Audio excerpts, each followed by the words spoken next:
Italian Americans at this point are one of the first things you may think of when you imagine American cinema. It being possible not to after 100 years of Italian Americans being on American screens. Non-Italian actors were often cast to play Italian roles. Now this was more prevalent in Hollywood's classic era, when Hollywood really didn't care about being openly racist. You mean like today? Ha ha ha, social commentary, but seriously. Some of the most well-known examples of Italian Americans in films were played by non-Italian actors.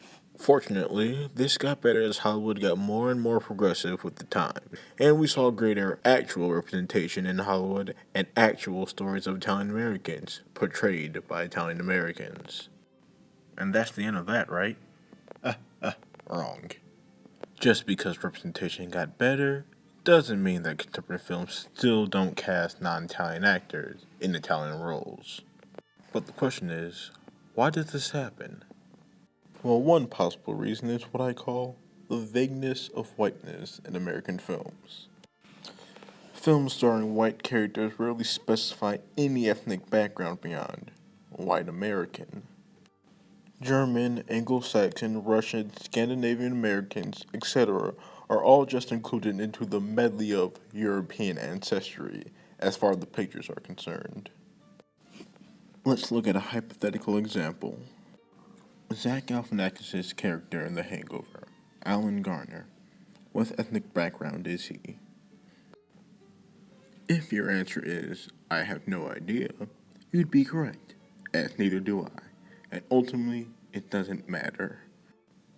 If you were to say, well, then he's just the ethnicity of his actor, Zach Galifianakis, you'd be wrong, as Zach Galifianakis is half Greek and white Anglo-Saxon Protestant.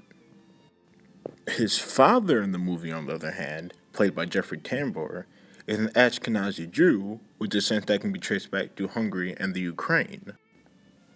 As far as the movie and the audience is concerned, both characters are just Caucasian American. You may be asking, well, if that's the case, what's the big deal? If white people of various ethnic backgrounds can play basically any white role, what's the problem? Italians are a part of this vagueness and whiteness as Europeans, right? Right? Well, it's complicated. Italian Americans have never fit into the vague Caucasian American image when it comes to their media portrayal or representation. Let's posit another question.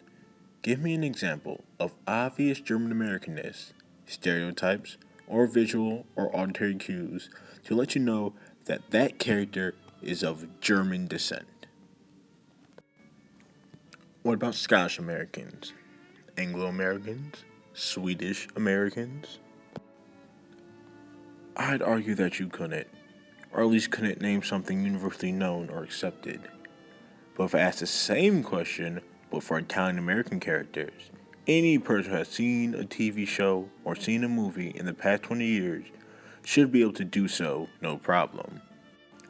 This is due to Italian American status as an other for much of America's, and by proxy, Hollywood's history. For a long time, Italian Americans, while not considered people of color, were seen as different, not as good as the nice assimilated Caucasian American collective. Italian Americans don't fit into the vague whiteness of Hollywood. They are distinct and a noticeable entity. In many cases in films, a character's Italianness is of note, unlike most other American ethnic groups of European ancestry.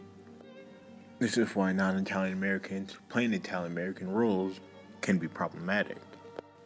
Now, is it akin to, say, black or yellow face? To put shortly, no.